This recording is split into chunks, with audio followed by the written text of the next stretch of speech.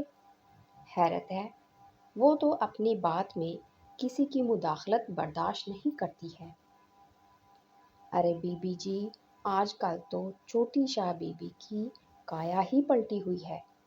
کہاں وہ حویلی لڑکیوں کو اونچی آواز میں بات کرنے پر ڈانٹ دیتی تھی اور کہاں سارا دن حویلی میں امثال بی بی کے کہکے گونجتے ہیں اور بی جان مسکرا دیتی ہے۔ اور آپ کو پتہ ہے، اب تو شاہ صاحب بھی ان کی باتوں پر کہکے لگاتے ہیں۔ تھوڑے ہی عرصے میں وہ سب کی لاڈلی بن چکی ہیں، چاہے وہ کچھ بھی کریں، کچھ بھی پہنے، کوئی روک ٹوک نہیں۔ کوئی روک ٹوک نہیں کرتا۔ اچھا ایک بات بتاؤ، کیسی ہے امثال؟ کس پہ گئی ہے؟ شاہ بی بی نے اشتیاق سے پوچھا۔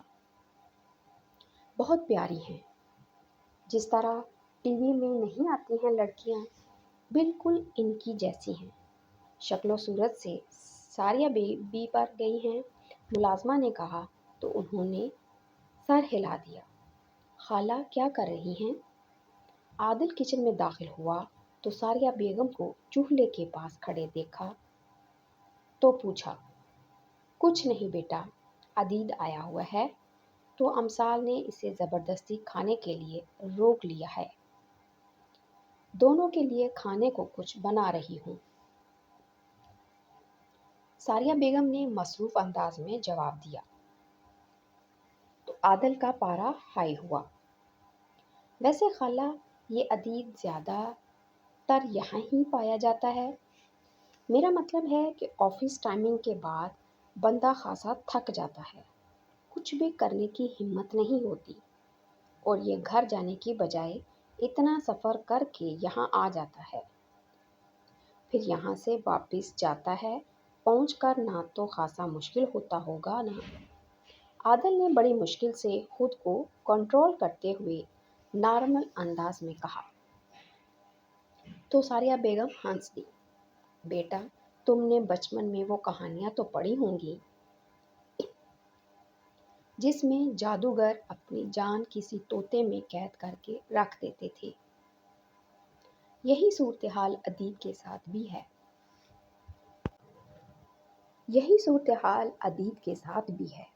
اس کی جان بھی امثال نامی طوطے میں قید ہے، اسی لیے وہ اپنی تھکن کی پرواہ کیے بغیر اس سے ملنے آ جاتا ہے۔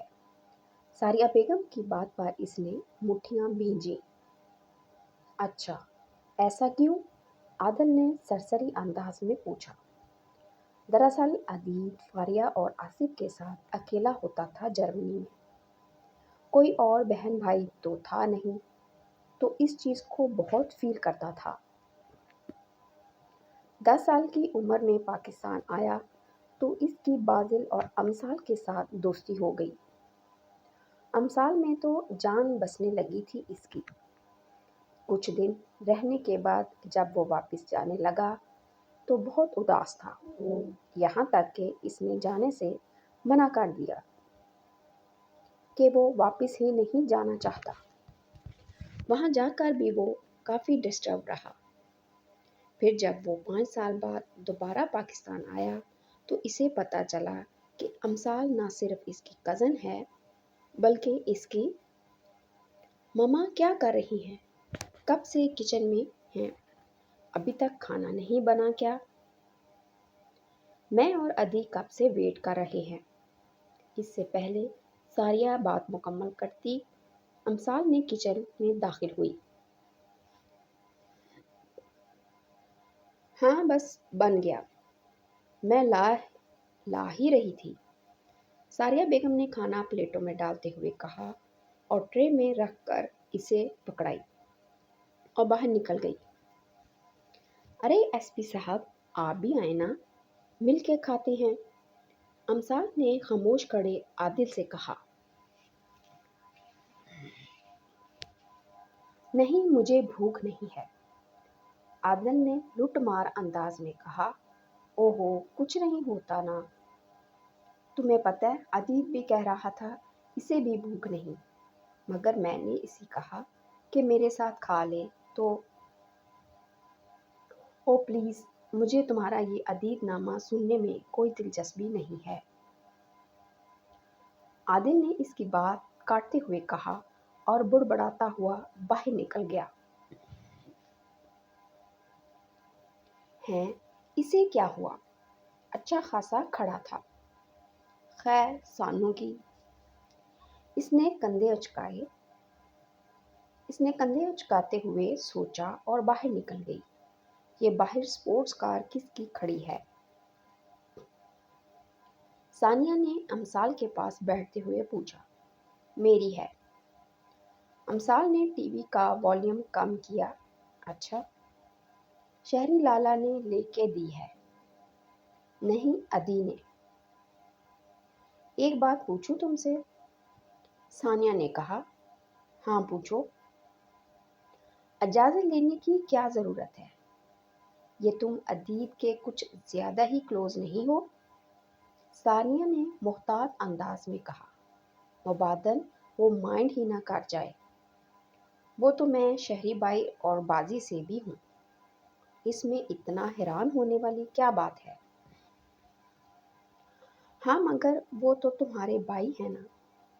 ہاں تو وہ بھی تو میرا بھائی ہی ہے۔ امثال نے چلن چینج کیا۔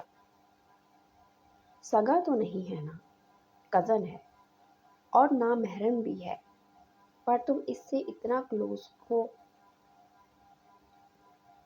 ثانیہ نے کہا تو امثال نے چونکی تھی۔ ادا بی بی، بریک پہ پاؤں رکھو۔ کیا بولے جا رہی ہو؟ ادی میرا بھائی ہے، سگا بھائی، ہماری مما کا بیٹا ہے بدھو، مطلب کچھ بھی۔ امثال نے اسے گھورا تو اس نے نہ سمجھی سے اسے دیکھا۔ کیا مطلب؟ پر وہ تو فاریہ خالہ کا بیٹا ہے نا۔ تمہیں نہیں پتا نا، رکو میں بتاتی ہوں۔ امثال نے ٹی وی آف کیا اور اسے بتانے لگی۔ ثانیہ چائے لاؤ، عادل نے سیڑھیاں اترتے ہوئے کہا اور ہال میں بیٹھے امان اور دریاب کے پاس جا بیٹھا، جو دریاب کے ساتھ باتوں میں مصروف تھے۔ سامنے صوفے پر بازل بیٹھا عدیل سے کال پر بات کر رہا تھا۔ وہ 2 دن سے بزنس کے سلسلے میں دبئی گیا ہوا تھا۔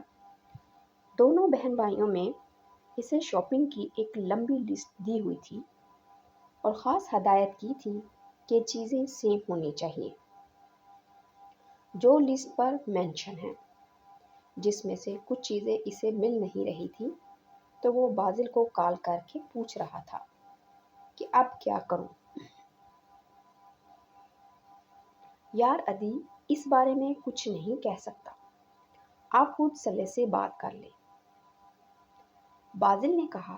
عادل بظاہر تو دریاب لوگوں میں مصروف تھا، لیکن اس کی ساری حسیات بازل کی طرف تھی۔ اتنے میں ثانیہ نے اسے چائے لا کر پکڑائی تو وہ پینے لگا۔ اچھا اسے بلاؤ، میں خود بات کرتا ہوں، ادیب نے کہا تو بازل نے ملازمہ کو اسے بلانے بھیجا۔ ملازمہ نے جیسے ہی اسے بتایا کہ ادیب کا فون ہے تو وہ بھاگتی ہوئی کمرے سے نکلی۔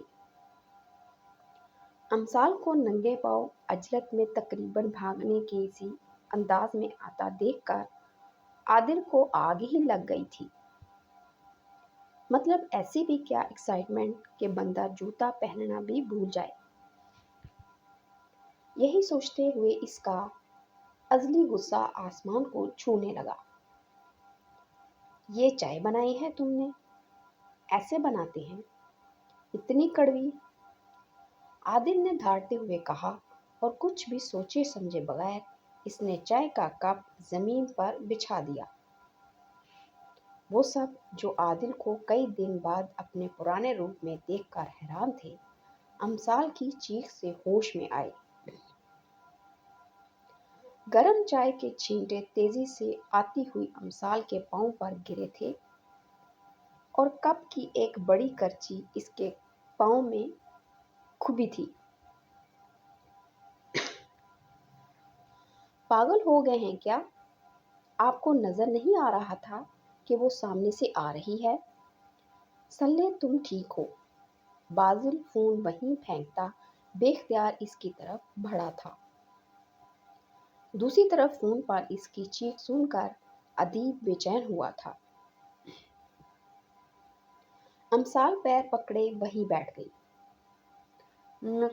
خون مما، سلے کے پاؤں سے خون نکل رہا ہے۔ بازل امثال کے پاؤں کی تلوے سے فرش پر بہتا خون دیکھ کر بدحواس ہوا تھا۔ عادل ہونکوں کی طرح کبھی روتی ہوئی امثال کو دیکھ رہا تھا تو کبھی اس کے پاؤں کو، جس سے نہ صرف تیزی سے خون بہہ رہا تھا بلکہ جلنے کی وجہ سے سرخ بھی ہو رہا تھا۔ فرسٹ ایڈ باکس لاؤ۔ سب سے پہلے امان ہوش میں آیا۔ اس میں پٹی نہیں ہے۔ بازل، تمہاری گاڑی میں فرسٹ ایڈ باکس ہے؟ ہاں، اپنے سر ہلا دیا۔ تو جاؤ لے کر آؤ نا۔ کیا لے کر آؤں؟ بازل نے چہرے پر ہاتھ پھیرا۔